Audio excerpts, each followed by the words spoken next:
Welcome to the USS Silverside Submarine Museum, a museum dedicated to the efforts and accomplishments of the veterans who fought in World War II. The museum behind me is a 15,000 square foot facility. We are located at 1346 Bluff Street in Muskegon, Michigan, very close to Pier Marquette Park, and of course, right on the channel that connects Muskegon Lake to Lake Michigan. Currently, there is a course on World War II history being offered at the museum every Monday night from 6 till 9 p.m.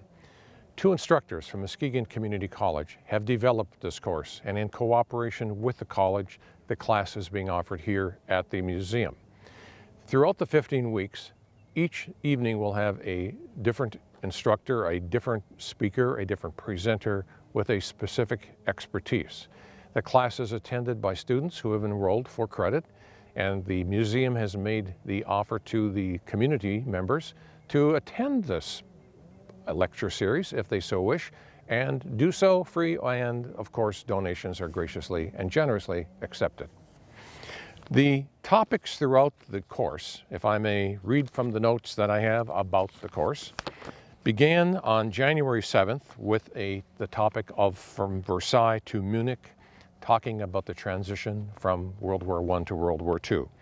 Subsequent weeks covered the topics of the German Blitzkrieg, crushing Poland, England stands alone, Hitler's dilemma, Operation Barbarossa about Russia, Pearl Harbor, awakening the sleeping giant, the Pacific Theater, defeating the Desert Fox, and Muskegon, the arsenal of democracy.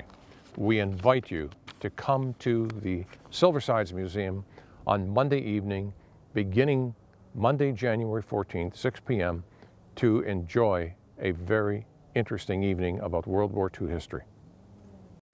Welcome, everybody. My name is George Maniates. I will be introducing the topic of the Balkans today. So we have quite a bit to discuss with you.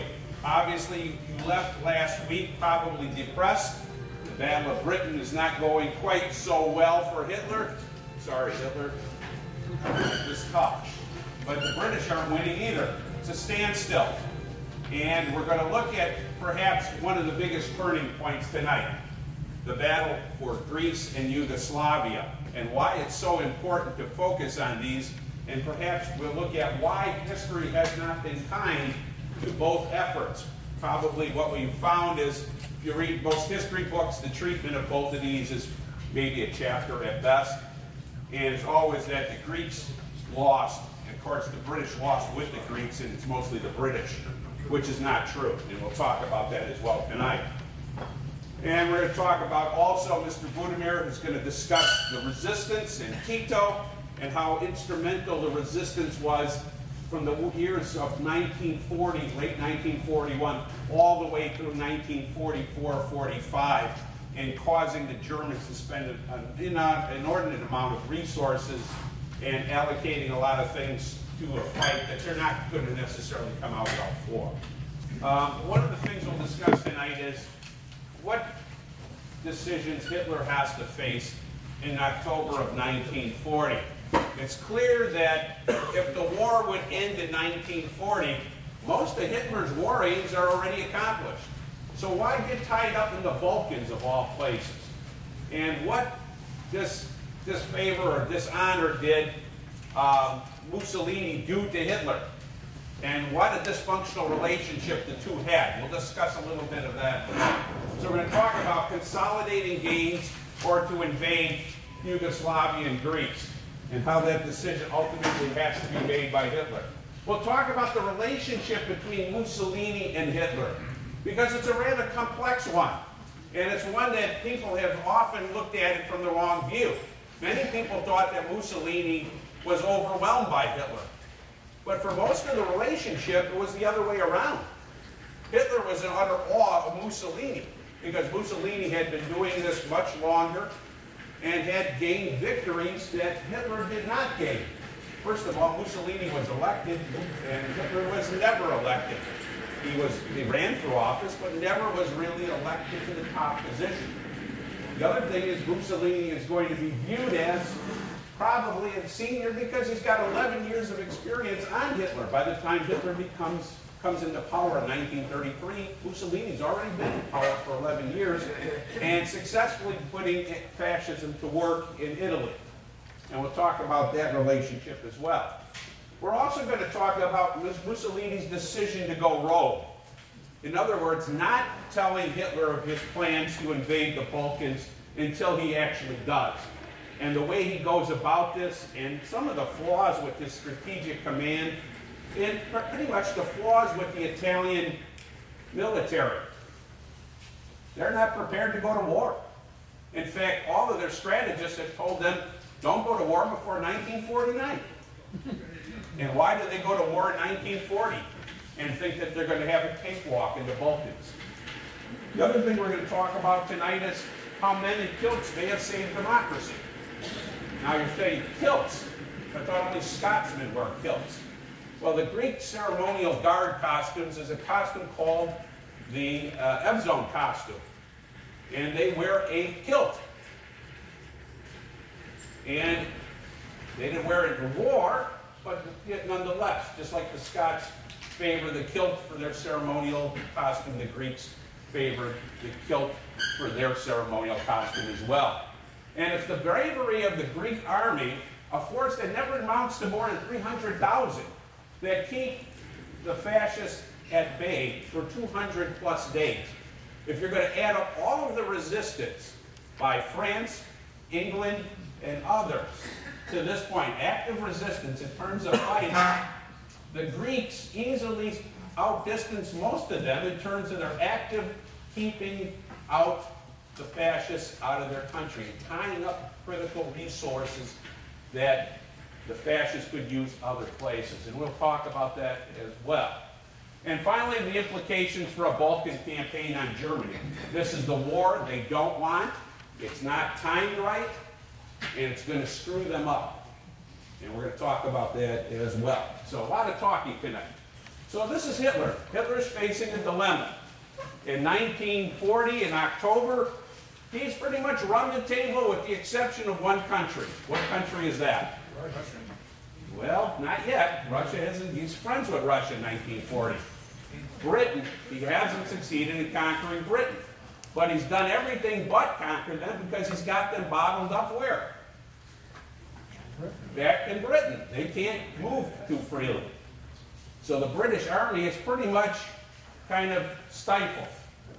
So let's see what Hitler has gotten. Since 1939, Anschluss, which that's the date's incorrect on that, it's earlier. Czechoslovakia. He's also constituted a non-aggression pact with Molotov and the Soviets, so he's kept the Soviets at bay. And that happens in 1939. He's got Poland, takes Poland. Of course, that triggers active hostilities between England, France, and Germany. So Poland is in his bag. Denmark, Belgium, Netherlands, and the list continues. France, and then he constitutes a treaty which is going to be called the Axis Treaty, the tripartite treaty, which involves Japan, Italy, and Germany. So everything's looking glorious for Hitler in 1940, October. And they finally enter into Romania to protect Romania, quote unquote. What does he need in Romania? Oil. The gas that will keep him going for the war, diesel. So everything is going his way. Why Greece? Why Yugoslavia?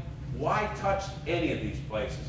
Well, part of the relationship stems around the fact that Mussolini, his close friend and mentor, and I use the word mentor intentionally, is now starting to fall out of touch with him.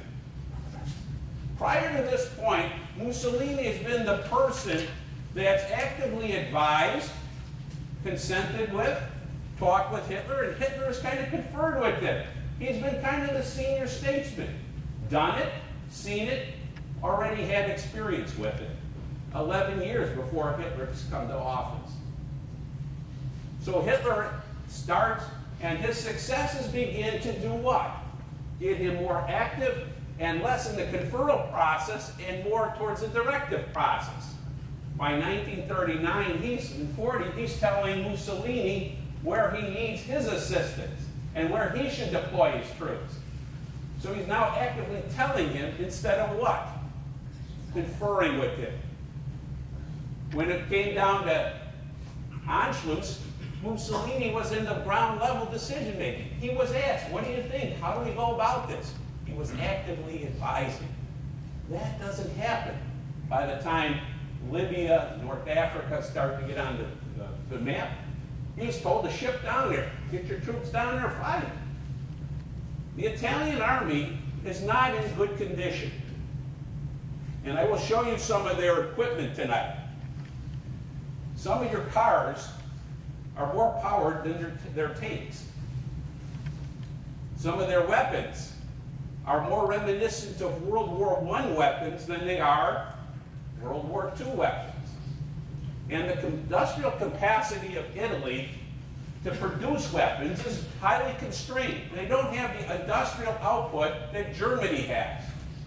And they also have a big problem with their command. As we often see, when you have strong people involved at the top, sometimes subordinates learn a technique. It's called tell them what the boss wants to hear. And that was very obviously going on in the Italian army, because we're going to talk about the lack of intelligence and also the lack of candor by the leading generals of the time. The Italian generals were telling Mussolini what they wanted him to hear instead of the reality of what's going on in the ground. And who would ever decide to invade a country by sending their troops, 300,000 of them, home to go harvest wheat in the fall, and then actively go on a campaign to invade another country? 300,000 of your regular troops, sent them home, go cut wheat for pasta this fall, and then decide to go on an offensive. That's what happens. So Mussolini is obviously first a mentor, but towards the end, he's now starting to go rogue. And why is this mentorship going on? Why is Hitler impressed with him?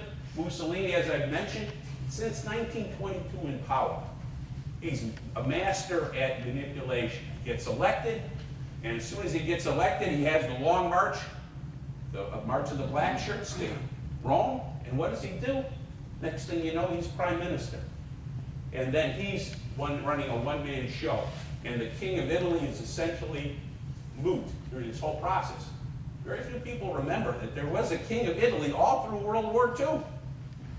And we won't hear from him again until 1943, when he asked for Mussolini's what? Resignation. Ease him out.